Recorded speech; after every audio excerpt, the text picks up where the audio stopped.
ಎಂತ ಮಾರಾಯರೇ, ಎಂತ ವಿಷಯ ಇದೆಲ್ಲ ಕೇಳಿ ಎಷ್ಟು ಹೆದರಿಕೆ ಆಗ್ತದೆ. ನಿಮಗೆ ಗೊತ್ತುಂಟಾ, ನಾನು ಮನೆಯಲ್ಲಿರುವುದು ಒಬ್ಬಳೆ. ನಾನು ದಿನ ತೆಗೆಯಬೇಡುವ? ಒಂದು ಕಡೆಯಲ್ಲಿ ಮಕ್ಕಳನ್ನು ಕೊಂಡು ಹೋಗ್ತಾರಂತೆ, ಮತ್ತೆ ಒಂದು ಚಿರತೆ ಬಂದಿದೆ ಅಂತೆ. ಎಂತ, ನನಗೆ ಅಂಗಡಿಗೆ ಟೊಮೆಟೊ ತರಲಿಕ್ಕೆ ಹೋಗ್ಲಿಕ್ಕೆ ಉಂಟು. ಈಗ ನಾನು ಹೇಗೆ ಹೋಗುದು? ಅವರು ನಮ್ಮ ಭಾಗೀರಥಿ ಅಕ್ಕ ಸಹ ಹೇಳಿದ್ದಾರೆ, ಅಲ್ಲಿಂದ ಹೋಗ್ಬೇಡಿ ಮಾರಾಯರೇ ನೀವು, ಚಿರತೆ ಬಂದಿದೆ ಅಂತೆ. 3 ಚಿರತೆ ಉಂಟಂತೆ. ಎಂತ ಇದು ಇದು ಸತ್ಯವ ಸುಳ್ಳ ನನಗೆ ಗೊತ್ತಾಗುದಿಲ್ಲ. ಅಲ್ಲ, ನಾನು ಅಂಗಡಿಗೆ ಹೋಗ್ತೇನೆ ಅಂತೇಳಿ ನೀವೆಲ್ಲ ಇದು ಹೇಳ್ತೀರಾ?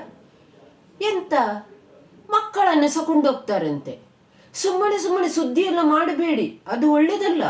ಮಕ್ಕಳಿಗೀಗ ಪರೀಕ್ಷೆ ಸಮಯ, ನಿಮಗೆ ಗೊತ್ತುಂಟಾ? ಮಕ್ಕಳಿಗೆ ಇನ್ನೂ ಸಹ ಪರೀಕ್ಷೆದೇ ಮಕ್ಕಳಿಗೆ ಹೆದರಿಕೆ. ಇನ್ನು ಇದು ಮಕ್ಕಳು ಕೊಂಡೋಗ್ತಾರೆ ಅಂತ ಹೇಳುವಾಗ ಮಕ್ಕಳಿಗೆ ಹೆದರಿಕೆ ಆಗುದಿಲ್ವಾ? ಯಾಕೆ ಸುಮ್ಮನೆ ಸುದ್ದಿ ಮಾಡ್ತೀರಿ? ಮಕ್ಕಳನ್ನು ಯಾರು ಕೊಂಡೋಗುದು? ಅವರ ಮನೆಯಲ್ಲಿ ಮಕ್ಕಳಿದ್ದಾರೆ, ಮಕ್ಕಳನ್ನು ಎಂತ ಕೊಂಡೋಗುದು? ಮಕ್ಕಳು ನಿಲ್ತಾರೆ. ಈಗಿನ ಮಕ್ಕಳಿದ್ದಾರಲ್ಲ, ಅವರು ಕೊಂಡೋದ್ರೆ ಇಲ್ವಾ, ಅವರನ್ನು ಹಿಡಿದು ಇವರು ಕೊಂಡೋಗೋರು, ಅಷ್ಟು ಹುಷಾರಿದ್ದಾರೆ ಈಗಿನ ಮಕ್ಕಳು. ಮತ್ತೆ ಚಿರತೆ ಬಂದಿದೆ ಅಂತೆ. ಯಾಕೆ ಚಿರತೆ ಬರುವುದು? ಚಿರತೆಗೆ ಅಲ್ಲಿ ಜಾಗ ಇಲ್ವಾ ನಿಲ್ಲಿಕ್ಕೆ? ಹೌದಾ, ಚಿರತೆ ಬಂದಿದ? ಅವರು ಅರಣ್ಯ ಇಲಾಖೆಗೆ ಒಮ್ಮೆ ತಿಳಿಸಿ ಬಿಡಿ ಮಾರಾಯರೇ. ನನಗೆ ಟೊಮೆಟೊ ತರಲಿಕ್ಕೆ ಹೋಗ್ಲಿಕ್ಕೆ ಉಂಟು. ಇಲ್ಲಿ ಟೊಮೆಟೊ ಇಲ್ಲದೆ ನನಗೆ ಬೇಳೆ ಸಾರು ಸಹ ಆಗುದಿಲ್ಲ. ಅದಕ್ಕೆ ಚಿರತೆಗೆ ಒಮ್ಮೆ ಕೊಂಡೋಗ್ಲಿಕ್ಕೆ ಹೇಳಿ ಮಾರಾಯರೇ, ನನಗೆ ಹೆದರಿಕೆ ಆಗ್ತದೆ. ಈ ಬದಿಯಿಂದ ಹೋಗುದು ನಾನು. ನಾಯಿ ಬರುವಾಗ ಹೆದರಿಕೆ ಆಗ್ತದೆ, ಮತ್ತೆ ಚಿರತೆ ಅಂತೆ.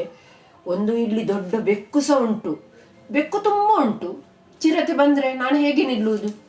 ಒಮ್ಮೆ ಎಲ್ಲರಿಗೊಂದು ಸುದ್ದಿ ಕೊಡಿ ಆಯ್ತಾ, ನನಗೆ ಭಯ ಆಗ್ತದೆ. ಅದು ಗೂಡು ಎಲ್ಲ ಇಟ್ಟು ಚಿರತೆಗೆ ಕೊಂಡೋಗ್ತಾರೆ. ಅಲ್ಲಿ ಚಿರತೆಗೆ ಗೂಡಿಟ್ಟು ನಾಯಿ ಬಿದ್ದಿದೆ. ಇದು ಚಿರತೆ ರಾಕ್ಸ್, ನಾಯಿಗೆ ಶಾಕ್ ಆಯಿತು. ಹಾಗೆ ಆಯ್ತು ಇದು ವಿಷಯ. ದಯವಿಟ್ಟು ನಿಮಗೆ ಗೊತ್ತುಂಟಲ್ಲ, ನಾನು ಮನೆಯಲ್ಲಿ ಒಬ್ಬಳೇ ಇರುವುದು. ಚಿರತೆ ಹತ್ರ ಹೇಳ್ಬಿಡಿ ಆಯ್ತಾ, ನಾನು ಒಬ್ಬಳೇ ಇದ್ದೇನೆ ಅಂತೇಳಿ. ನನಗೆ ಹೆದರಿಕೆ ಆಗ್ತದೆ ಮಾರಾಯರು. ಒಮ್ಮೆ ಚಿರತೆಗೆ ಕೊಂಡೋಗಿ ನೀವು, ಅವರಿಗೆ ಬೇಗ ಒಂದು ಫೋನ್ ಮಾಡಿ ಅರಣ್ಯ ಇಲಾಖೆಯವರಿಗೆ, ಅವರು ಬಂದು ಒಮ್ಮೆ ಕೊಂಡೋಗ್ಲಿ.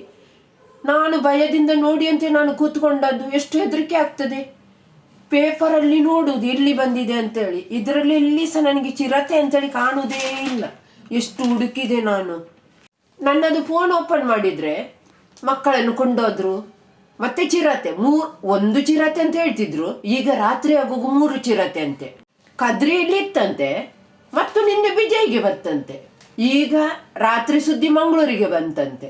ಅದು 3 ಚಿರತೆಯ ಅಲ್ಲ, 1 ಚಿರತೆ ಎಲ್ಲ ಕಡೆ ಹೋಗ್ತದ ಅಲ್ಲ, ಸುದ್ದಿಯ ಎಂತ? ಅಲ್ಲಿ CC ಕ್ಯಾಮರಾದಲ್ಲಿ ನೋಡಿದ್ರಂತೆ, ಇಲ್ಲಿ ಕೆಲಸಕ್ಕೆ ಹೋಗೋರು ನೋಡಿದ್ರಂತೆ, ಅಲ್ಲಿಂದ ಮಕ್ಕಳು ನೋಡಿದ್ರಂತೆ. ಹೌದಾ, ಸತ್ಯವ? ನನಗೆ ಗೊತ್ತಿಲ್ಲ ಎಂತ ಅಂತೇಳಿ. ನೀವು ಒಮ್ಮೆ ಚಿರತೆಗೆ ಒಮ್ಮೆ ಕೊಂಡೋಗಿ, ನಾನು ಸ್ವಲ್ಪ ಕಿವಿ ಬಿಟ್ಟು ಕೂತ್ಕೊಳ್ತೇನೆ. ನಿಮಗೆ ಚಿರತೆ ಸಿಗುದಿಲ್ಲದಿದ್ರೆ ಚಿಂತೆ ಇಲ್ಲ, ಎಲ್ಲಿಂದ ಆದ್ರೂ ಒಂದು ಚಿರತೆಯನ್ನು ತಂದಿಲ್ವಾ, ಹಂಪನಕಟ್ಟೆಯಲ್ಲಿ ಇಡಿ, ಕ್ಲಾಕ್ ಟವರ್ ಉಂಟಲ್ಲ ಅಲ್ಲಿ ಇಡಿ, ಮತ್ತೆ ಒಂದು ಗೂಡಲ್ಲಿ ಹಾಕಿ ಕೊಂಡೋಗಿ.